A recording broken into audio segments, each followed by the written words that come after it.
Welcome to the new episode of Innovative Minds with JB.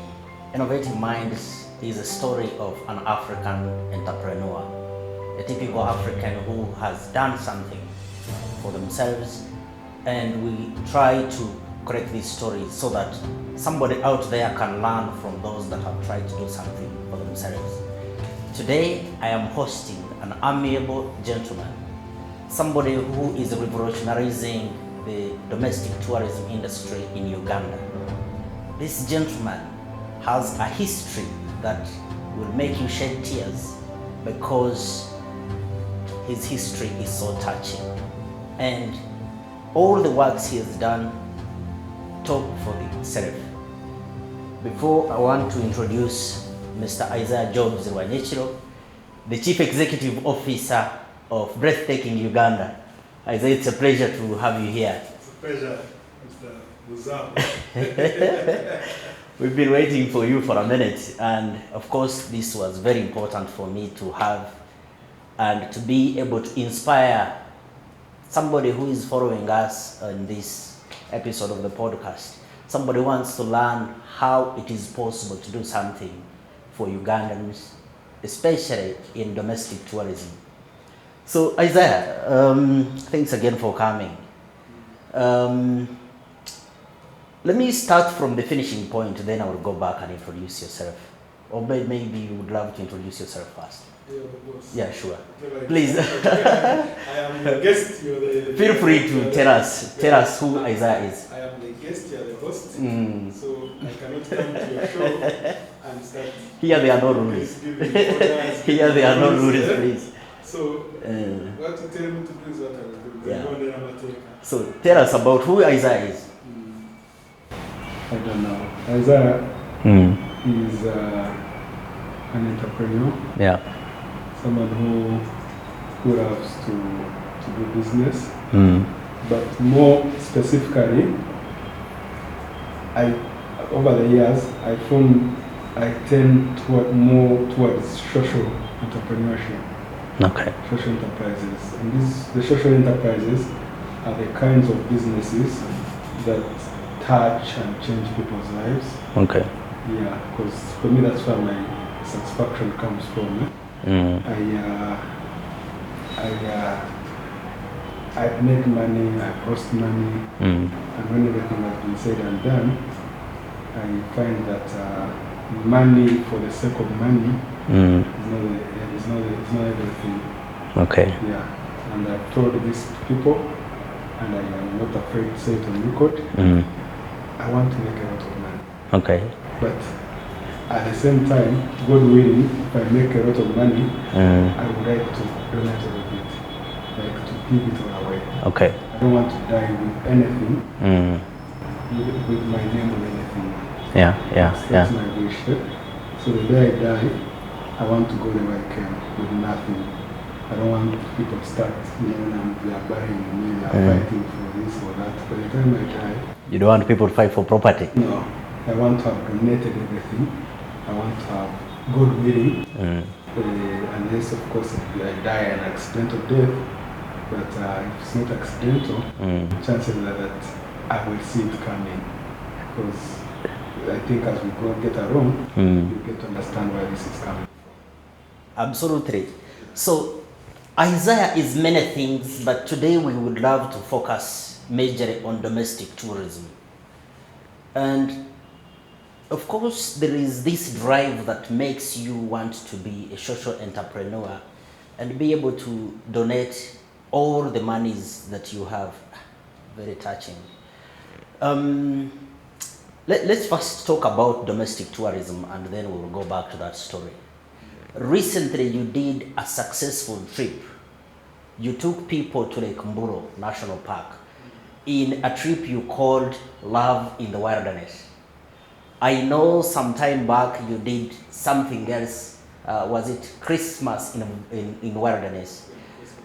I would love you to share with us where you get the drive to think of these creative ideas, to think of, So, first of all, tell us about the trip and tell us where the drive comes from. So the thing is, For me as a person, I was born in a home. I was very close to a small forest. So I grew up in Uganda College. But the college where I grew up had so many forests. In our own land, my father's land, there is a forest, there is a big swamp. In that forest there are monkeys, there are the barbet monkeys, there are the what is the black and white Columbus monkeys. The Columbus monkeys, yes. Yeah. There's a stream. We used to go when we were kids to catch mudfish. Very, very crazy kids. Okay. Catch mudfish, roast it by the bushes. I did my fair share of that. So for me, growing up as a kid, that's the kind of lifestyle we grew up in. We didn't grow up in the city. We grew up in pretty much rural areas. And those are the things we did as kids. We went grazing goats, cows, and in the process of doing that, did all sorts of adventurous things. But most of the things we did were by and large done in the wilderness. Okay. So So now, even at early age, you want to go back and... So the Rwanyekiro have a saying, that the stick can only be bent when it's still young. And the things you do as a kid, for all intents and purposes, because I was growing up as a human being, you're influenced by two things. It's nature and nurture. Nature, you were born, your physical setup, your bone structure, your face and everything. That you don't have a lot of control over. Yeah. Then the other aspect is nurture. Nurture is how you grow. How you've been groomed. The people you are interacting with. These two combined influence who you eventually become as an adult. Okay. So by nature, we were nurtured in the environment of cows, of goats, of forests, And I think that has tended to define some of us, or me in particular. Even in my old age, I still find the happiest or most peaceful moments of my life is when I'm by myself or with friends in a forest or in a natural environment. So all you're saying is that you nurtured things that you used to do as a child and made a successful business out of those things that you did when you were a child. Because you used to go to the forests and do all these things, and now you're carrying these people in Kampala back to the same forest, and I'm sure they are paying you for that.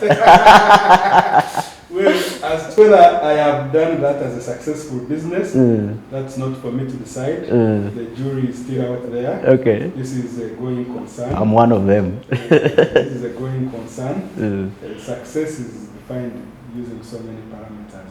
There are those who define success by their bank balance, those who define success by the number of lives you've touched, and then there are those who define success. There are those who want success for the sake of success. Okay. Yeah, who want their names on top of buildings in Kampala City, things like that.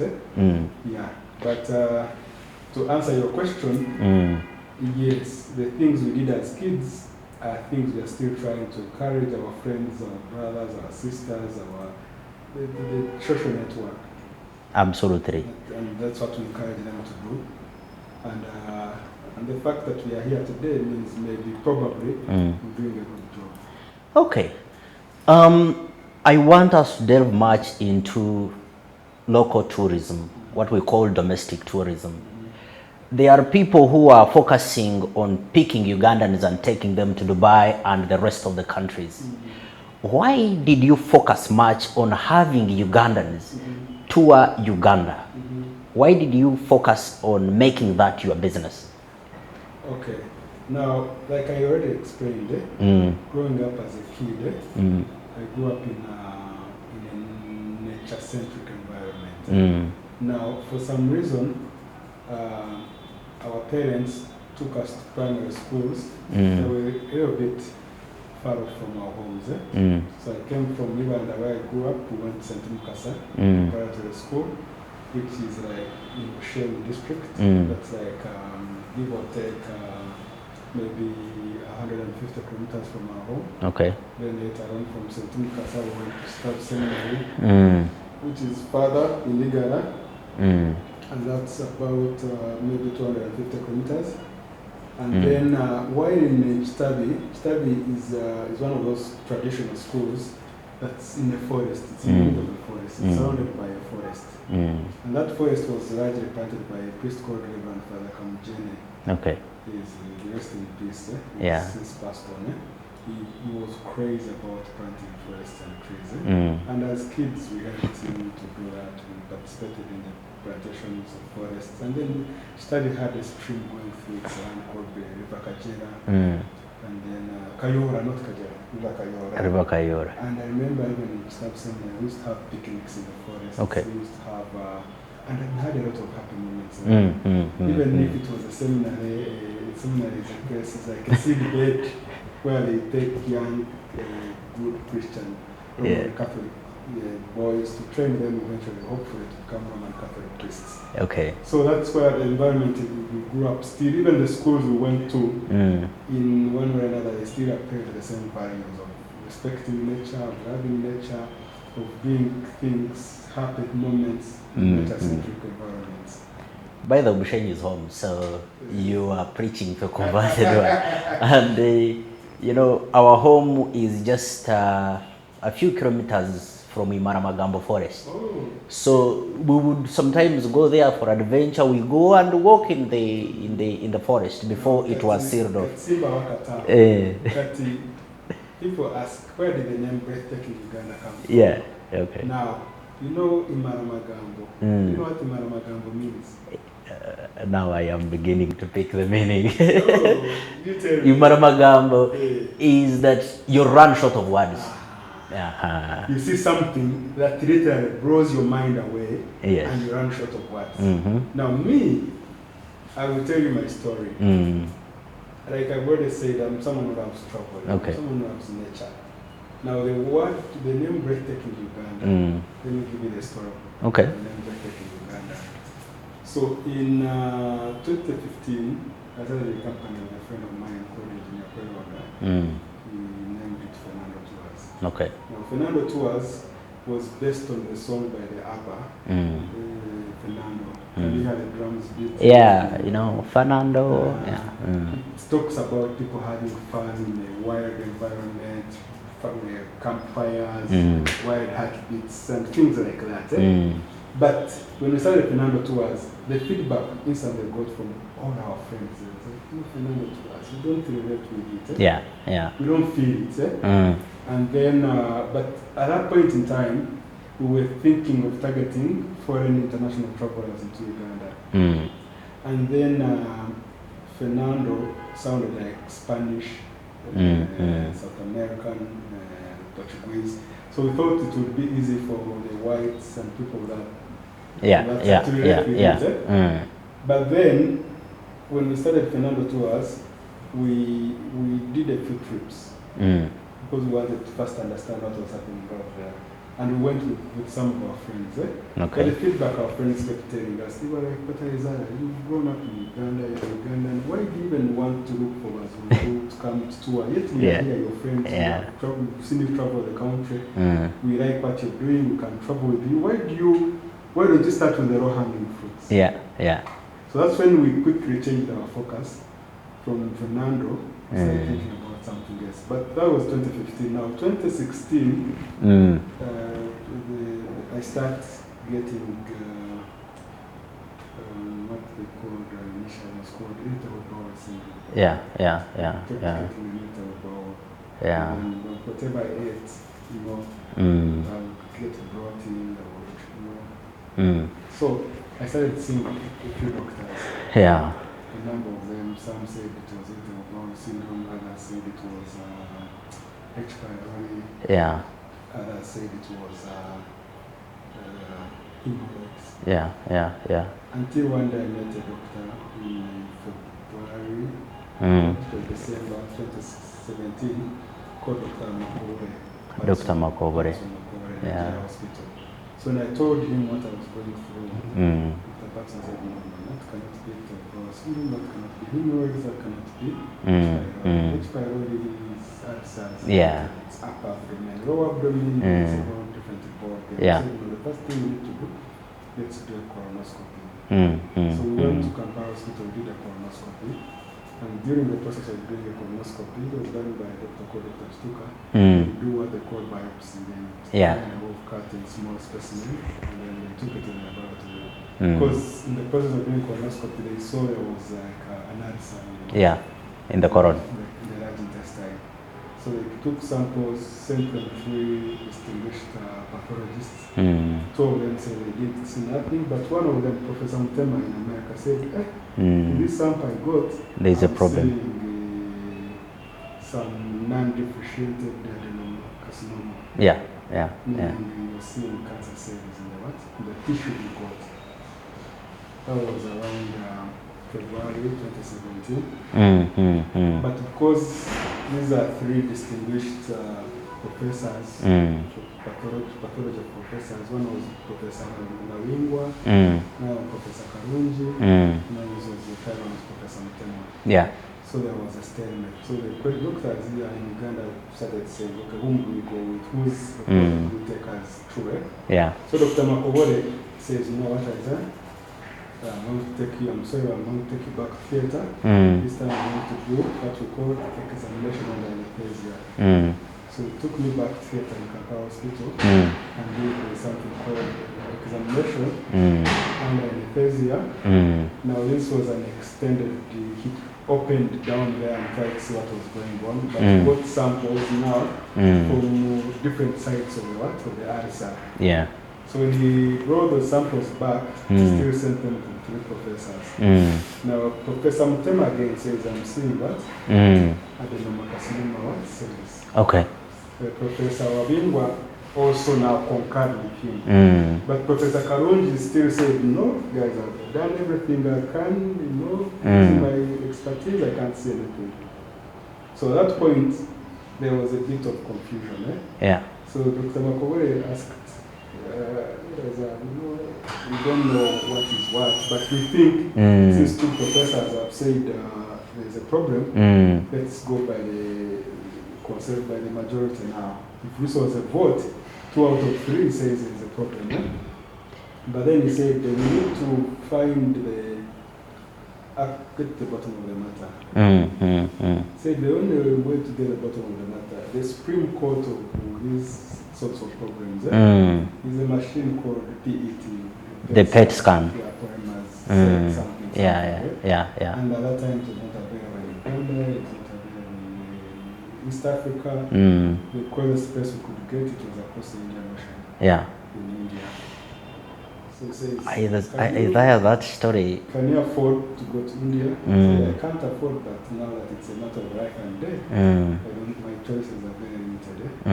So we went back, had family meetings, and the decision was arrived at that we had to find a way of going to India. That was the story I started, I told you, December 2017. Yeah. By the time those decisions were arrived, I was around May 2018. So we quickly mobilized, and then I remember the 2nd of June 2018, we took an Ethiopian Airlines flight to India. To a city in India called Chennai. I remember those events like it was yesterday, Isaiah. And it's a very, very touching story. So you guys, this Isaiah you see is a cancer survivor. Cancer of the colon. That's the story he's trying to tell you. And all the things he's talking about, no wonder maybe you want to give away all your money when you made it. But so just take us through that journey and tell us. Before I take you through the journey, because it's a very painful story. Yeah. And I want people to start crying when they're watching the podcast.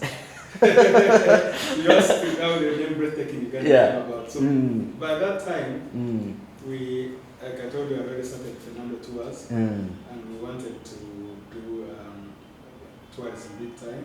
So, but the feedback we had gotten from our friends was that we should focus on domestic tourism because we had a lot of friends in Uganda who didn't know Uganda.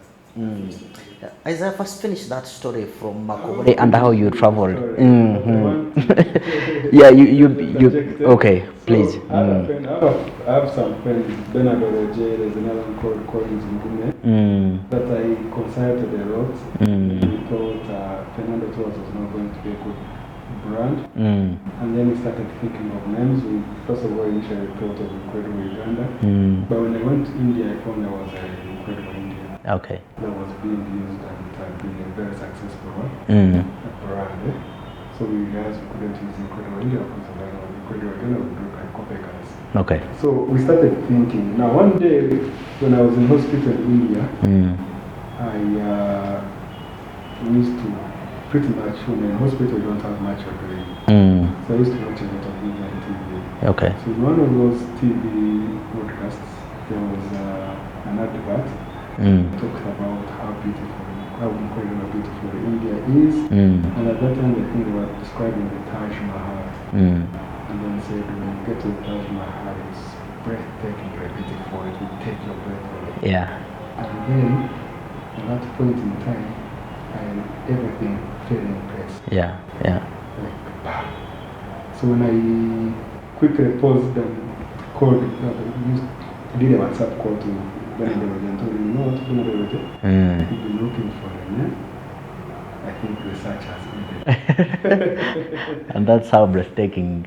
So I told, he said, which name is that? Because we had come up with so many names. We had Incredible, we had Unforgettable Uganda, we had, so many, like 30. He said, the name I want us to say is Breathtaking Uganda. Okay.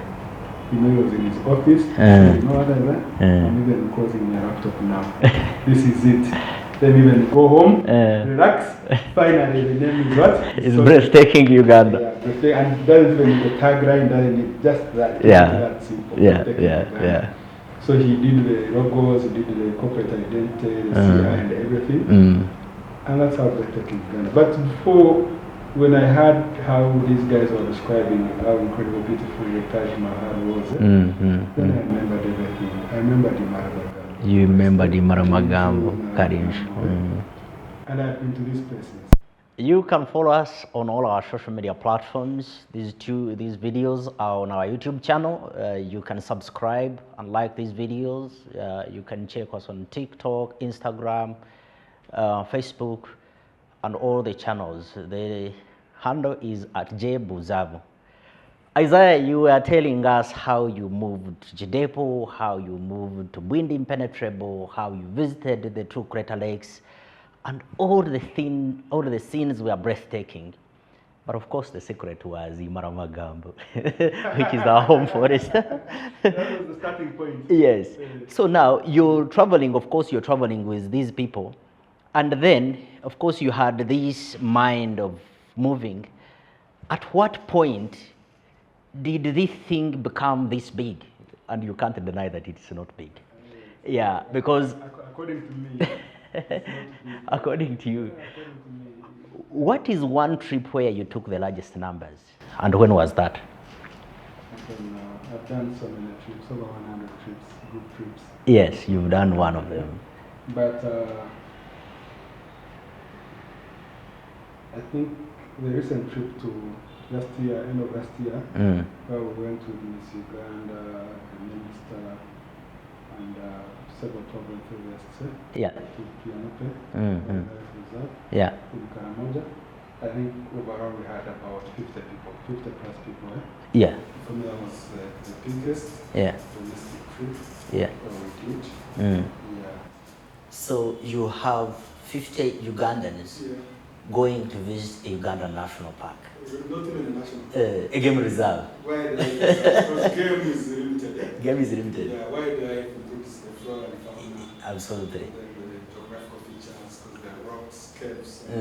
So when you say game, you're restricting it to only wild animals. Okay. So the wildlife reserve is a little bit more. Yeah. And you see, we are not just talking about the everyday, we're talking about ministers, Miss Uganda, the top celebrities. But for me, those are my friends. Okay. Where you think things are. No, it's okay, but you see. The way relate with them is why I relate with you. I am saying that in a sense that you've become a magnet in this industry and everybody wants to be identified with you. And this we cannot go under it or above it. This Isaiah is being paid for sleeping in hotels. Imagine, if you want him to be a guest at your hotel, sometimes you may have to foot a bill.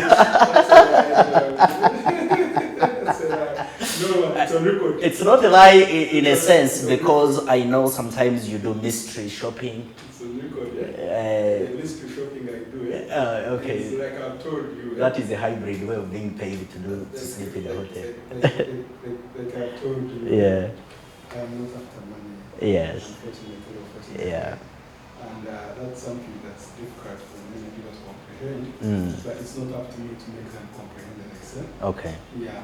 What I do, what I have to do, is to see the Ugandan tourism industry grow from point A to B, C, D, E. Because I've seen hotels in other countries where someone has 200 rooms or 300 rooms and they are full Okay. from 1st January to 31st December. Or at least in the days when they're not full, at least occupancy levels are above 60%. Okay. But here in Uganda, you find someone has a hotel with 10 rooms and they are struggling badly to fill these 10 rooms with clients. So, and then I have done some, benchmarking studies because I travel a lot. I've seen Diani and Mombasa. How come you guys have hotel rooms full from year to year? In places like Zanzibar, hotel owners make so much money that during the year they have two months where they completely shut down the hotel. Say, guys, we made enough money. We want to send our workers, our staff, everyone on holiday. Yes. First go and relax. We have put so much pressure on them for over 10 months non-stop. Okay. You have to first give them a break as well. Yeah. So people make so much money that they even afford to pay the staff for 2 months. Yes. Not working. Yes. They're sending them on holiday. Then relax, because once we start again, for the next 10 months, you may not get a chance to do what? To relax. To relax again. So, and I asked myself, these are our neighbors. Why is my neighbor in Tanzania? If they can do it, why can't we do it? And you know what's more painful is that they are not even as well endowed as we are. Yeah. Because we've talked about the different Magambo, we've talked about gorillas, we've talked about chimpanzees, about lakes, rivers, so many. Uganda is like not just like the power of Africa. It's true. So if the power of Africa is having challenges, yet if the most beautiful woman in Uganda today, if you phone Miss Uganda, is struggling to get suitors, get men saying yes.